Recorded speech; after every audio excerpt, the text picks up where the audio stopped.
question for you, Michelle. Hmm. When was the last time that you drafted a statement for a client, sent it to them, and they just said yes? No legal review. No, let's sit on this. No, actually, can we just say nothing?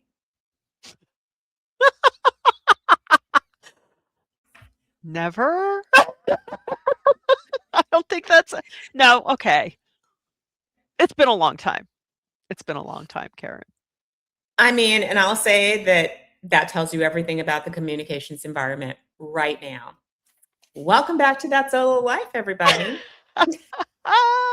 Hey, everybody. Thanks for joining us for this episode of That Solo Life. You know it. You hopefully love it. It's the podcast for PR pros, marketers, communicators who work for themselves. People like me, Michelle Kane with Voice Matters, and my wonderful co host, Karen Swim of Solo PR Pro. Hi, Karen. So, yeah, it's wild out there, right? So, everybody, this episode, we're getting into a report that, you know, honestly, the moment I started reading it, I had to put it down and kind of have a moment, not because it was bad, but because it had a lot of things that were very on point and kind of made you go, oof. Yeah. Yeah. It was it's USC's their Center for Public Relations. It's their 2026 Global Communications Report. It's called A Quiet Shift. And we'll link to the full study in our show notes. And they surveyed over 700 PR professionals, over 1,000 members of the general public. And they also conducted some one-on-one interviews with Fortune 500 chief communications officers. So the thing is rich with data. Yeah, it is. It is. And, we know, we say this all the time. They only talk to the big agencies. Tools are only made for big agencies. Well, that's fine. We find a way. And so we're looking at this report with you, the solo practitioner, in mind, the independent comms person, like Karen and I, who are just trying to serve our clients well in what is currently, well, I guess it's always a complicated environment, but even Yeah. more so these days. And there is really some good actionable stuff in here that we want you to hear. Yeah. Yeah. You want to get into So some let's of the get into insight? it. Yeah, Okay. man. So So here's the first thing that kind of jumped out, right? You solo PR pro, you professional communicator, you feel it more than your clients do. And that's mm, actually a problem. So this one for me, like Michelle and I, when we first looked at this report, this is something that we had talked about in the green room. It says that this report reveals what it calls a perception gap. And so, according to the report, 81% of PR professionals say polarization is extremely high or very high right now, but only 69% of the general public agrees with that. yeah. And that's, what's that, 12 points? That's wild. And that could be the reason why we seem to be more sensitive to things out there. Although I have another theory. It could just be that we're paying attention and others should too, wherever you land on that. But, you know, eh, it is kind of our job to look out for the so-called landmines and be watchful for our clients. And that's why I think it's showing that professional communicators do approach these sensitive issues with more caution in a more heightened way. Yeah, for me, it brought up the point that PR people, we're more anxious than the people that we're actually communicating to. And I agree with you, Michelle. That could be for a lot of reasons. Number one, that's part of, our makeup. That's who we are. We're always Yeah. looking around corners. We do tend to be more sensitive to, shifts in the landscape, whether they're political, environmental, economic.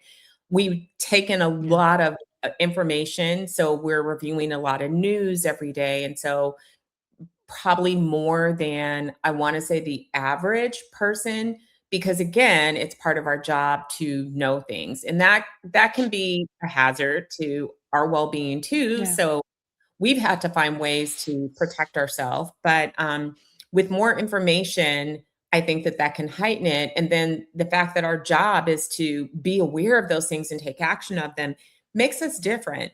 But here's where it gets really Yeah. tricky. It's, are we advising clients based on the lens of how we feel about it, or are we exercising the restraint Mm. that really kind of meets our audience where are at? That's a great point. I mean, the report certainly states that the American public does agree with the PR people. The polarization is having a negative impact. It's just to what extent, right? And I think it is important for us to keep in mind, you know, yes, we may realize, we think it's woof, way up here, but our job is to still meet our audiences where they are while trying to lead them to truth without being manipulative. So that there's our goal, our conundrum, our Rubik's cube to solve. And that could contribute to the cautious attitude that we have, or it definitely Yeah, speaks to it. And yeah, I think it's just something we need to keep in mind as we work with clients on these right? sensitive topics. Yeah. I agree. I mean, so I think, for me, it's, asking like, is it me or is it them? Mhm. Is this my anxiety? Is this the things that I am afraid of because of all that I'm seeing, hearing, reading, taking in? Or is my audience, my client's audience that I'm communicating to, are they here with me? And do I need to dial it back and take a step back and look at it through their lens? And so, I mean, it's a good checkpoint to make sure that we are not unconsciously bringing our own anxiety into the room. Good times, good times. One more And thing for us to have to do, right? not be stressed out over not being stressed out. And, I think it's a natural byproduct of the business because so much of our work is, we're immersed in the online environment. Sometimes there's no avoiding things, even when I'm working on social media for a client, you have to wade in there. Next thing you know, you're like, oh, what? Wait, why'd I come in this room? Oh, wait, it's to do a post and an ad campaign. Focus. But again, I think because we're simmering in the juices, so to speak, whereas the general audience we're trying to reach isn't. And we need to be sensitive, both conscious of that, sensitive to that, and again, just, you know, deal with it in a way that's ultimately most effective. Yeah, I love And that.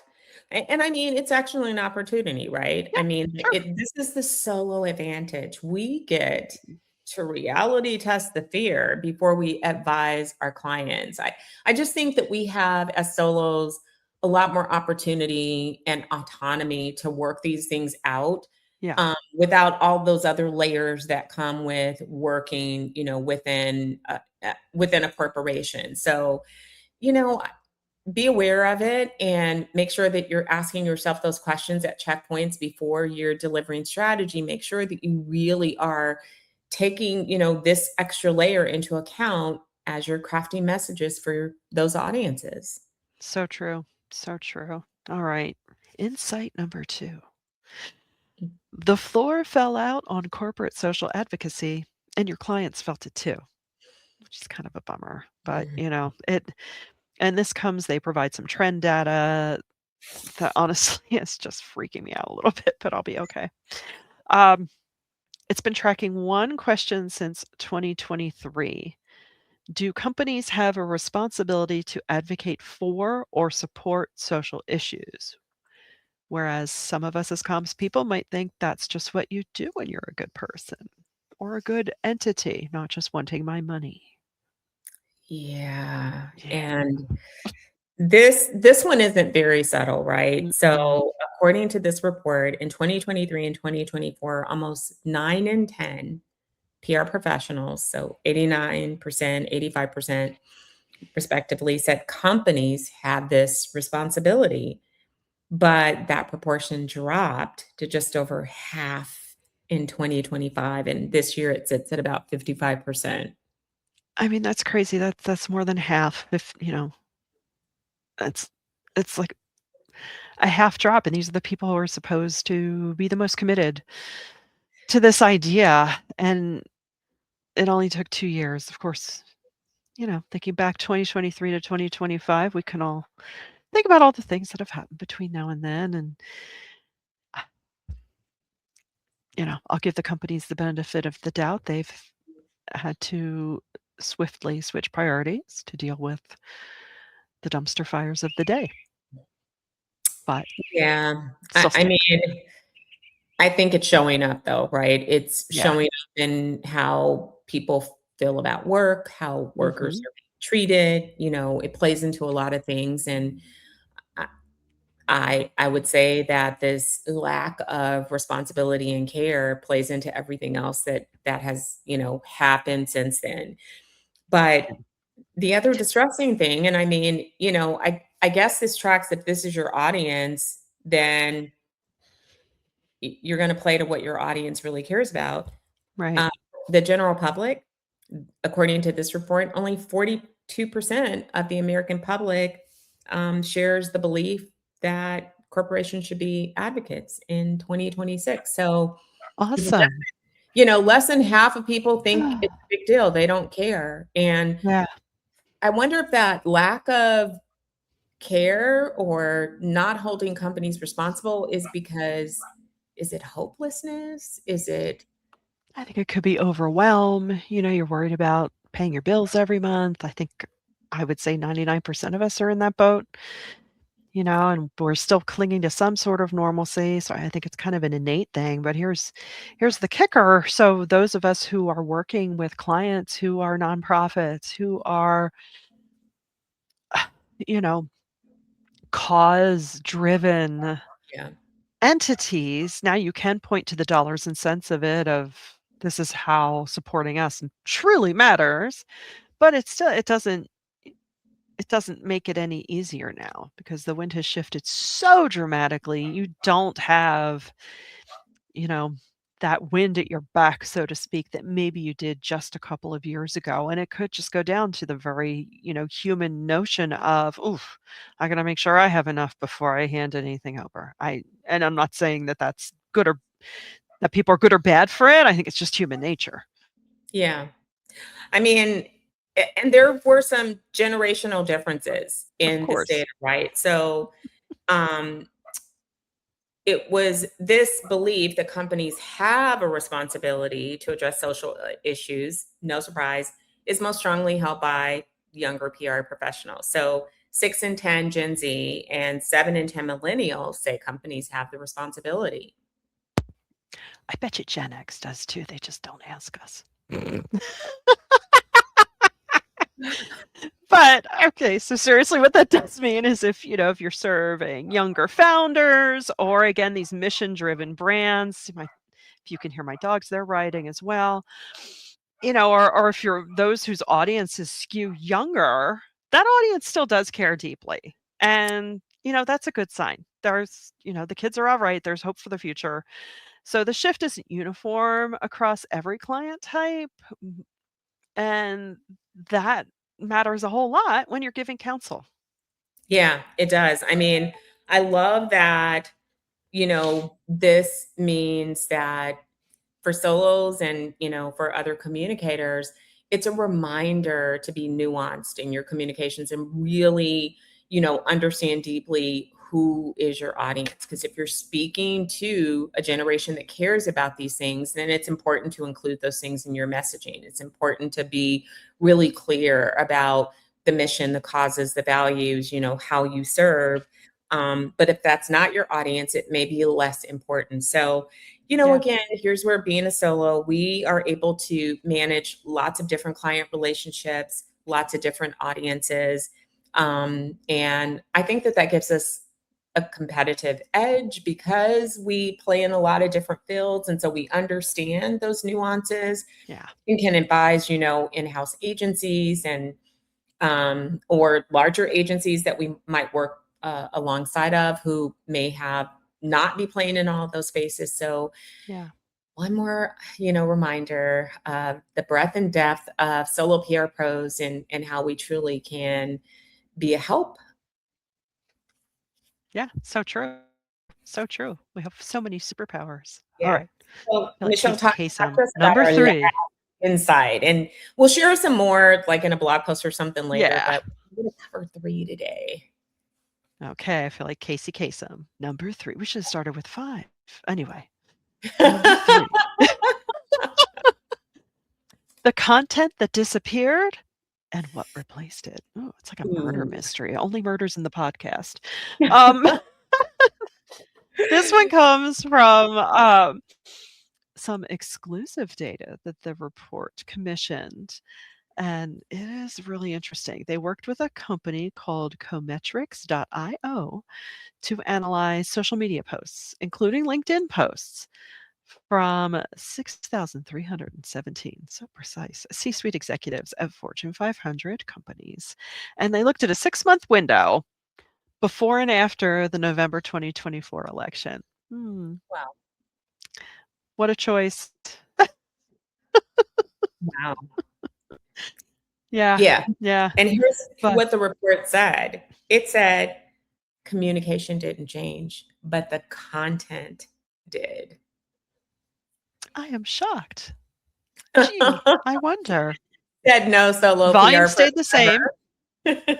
Yeah, right? It's like, I wonder what could happen.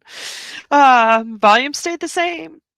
Topics shifted dramatically. And honestly, it's safe to say we saw the same behavior in 2020, right? Yeah, that's true. Um, yeah. Now, according to the Cometrics data cited in the report, AI and agents content went up 75%. What a surprise. Cybersecurity was up 29%.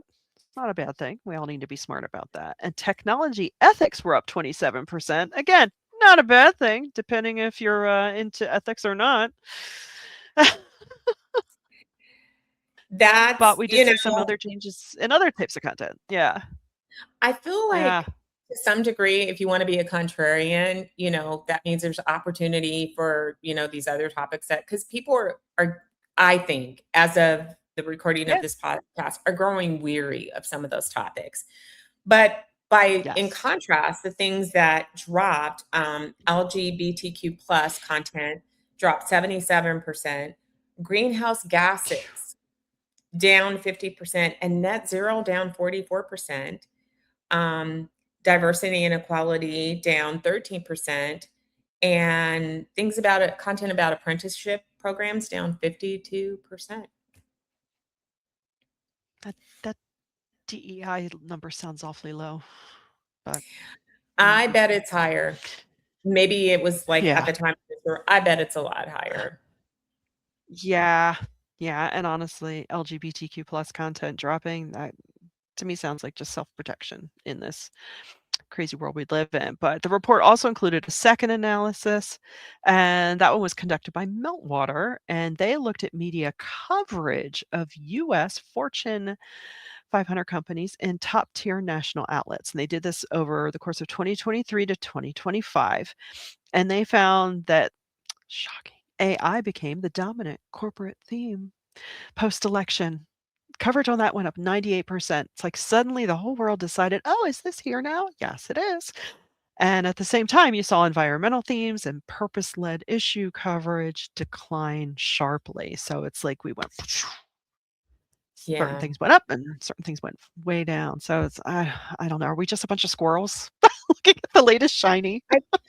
Yeah, I think we are. I know as It's okay. communicators, we love, we love a breadth of topics, and we love creativity, and we've had to be locked into really understanding what's really going to get written about as we're pitching, as we're doing thought leadership.